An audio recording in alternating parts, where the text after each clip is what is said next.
today we're going to talk about this right here. This is the Nesco. This is my vacuum sealer. Now this is a low budget but a pretty effective vacuum sealer. And you get the bags also by Nesco. There's like $20 for 50 bags. They're quart size. So this is a very useful piece of equipment.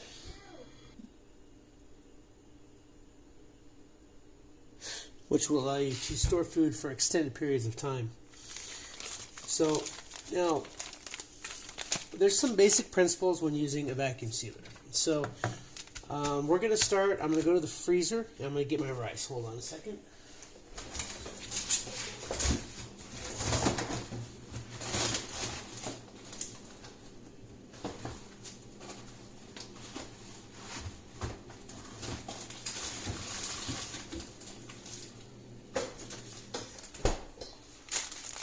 So, now the reason that I freeze my rice is just in case there's any eggs of anything that might hatch and try to eat it. I freeze almost everything that I get for 72 hours. That way I ensure that it kills anything in there. Now, just because you freeze it and it kills most of it doesn't necessarily mean it'll stay dead. So that's why we in turn put it into a vacuum seal bag. Now, one thing to remember is that yes, these are in bags already, but the plastic that they use for these bags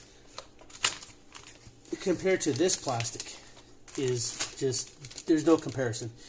These tear easily, they're prone to punctures, and the two biggest threats that you have to dry foods is moisture and pests. And so with these bags, if they do tend to get a puncture or a tear, then you can subject these foods to both. And so a couple good things to remember about when you are vacuum sealing is that, one, again, these are, I did freeze them. That way we can make sure that we eliminate one possible threat. Then we're going to go ahead and we're going to take these bags of rice. Now, and the thing here, this is 20 servings of rice. So, however, that is 20 quarter-cup servings. So, which is, if you think about it, that's not a lot of rice, but that is 160 calories. Most people will eat 2 cups, well, at least a half a cup. So, this right here, probably one bag is really more like 5 servings. Maybe 6. But, so we go ahead and we put it into the bag. Now the next thing we do, at least with this Nesco, is we open it up.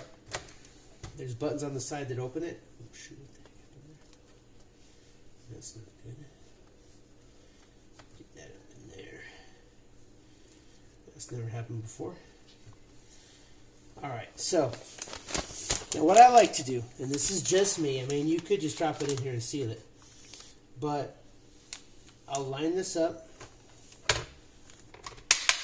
I'll close my Nesco up. Now before I seal it, I like to flatten this out.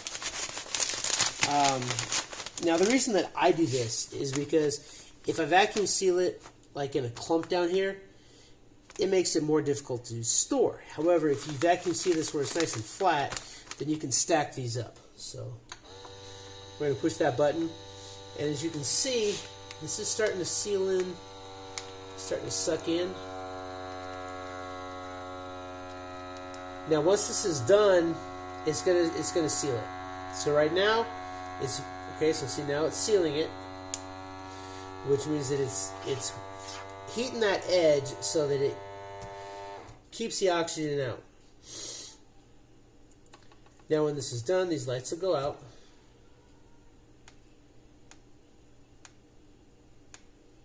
That gives it time to cool off. And when we open this up,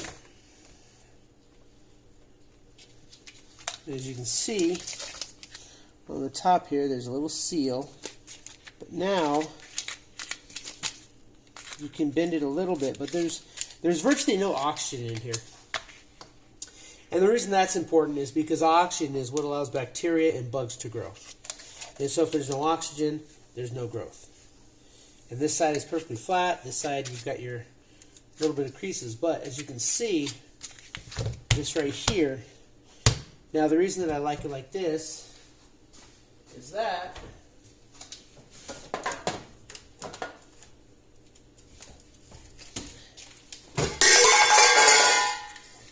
here's the thing of oats. And as you can see, you can stack these up.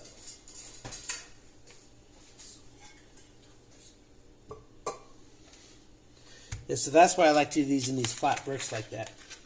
Because if you have them just all clumped up in the bottom, they just don't stack nearly as nicely. And then this way, and ideally what you want to do is, since today is January 13th, 14th? January 13th, we'll put the date up here with a Sharpie. So we'll put like January 13th, 2024, and then we put this in our storage pile. Now, even though you vacuum seal it like this, and this is, I mean, this will easily store for 5 years, maybe up to 10. You know, depending on how long this stays sealed. But with it sealed like this, it's going to extend its lifespan. Now, that being said, you still want to make sure that you are following proper first in, first out procedures when you're cooking this food. That's another reason why when you are building a pantry, you do want to make sure it's food you're going to actually eat. We eat a lot of rice, we eat a lot of oatmeal. If you don't eat rice, you don't eat oatmeal, then it's not a good idea to stock up on rice and oatmeal. So I can eat almost anything, so aside from like a lot heavy amounts of meat or pork. But as you can see, this right here, it's going to last a very long time. They do make better vacuum sealers, that is true. This one here, this is like a $48 vacuum sealer. I got it at Walmart. They do make better ones. Some of them will have a hose that you can have like you can close up a mason jar, and so you can actually vacuum seal a mason jar, which is another option for storing dry foods. You can seal them up in a mason jar as well. But this one here does not have that option. And again, we will talk about canning at a later date. Right now, I just want to we're going to start working on this vacuum sealer stuff. And so basically that's how I go about vacuum sealing. Now another thing you could do, I'm currently out of oxygen absorbers, but you could throw an oxygen absorber in this bag and vacuum seal that in there as well, and that's going to just be an added layer of safety to keep the oxygen from allowing any type of growth in here. But generally speaking, I don't have much problem with vacuum seal bags. Usually once the oxygen is gone, it's unless this seal, sometimes this seal might not be that great, and so you'll get oxygen slowly, seep in.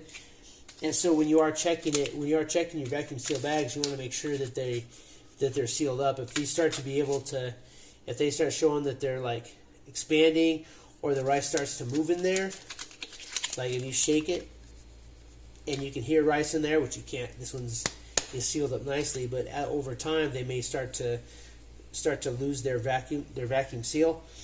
Then you'll definitely want to use those first. So, but this one's been sealed up for a while. As you can see, it's a little bit. There's a little bit of movement in there, but it's not moving around. It's just that oats are not quite as firm as rice, so there is a little bit.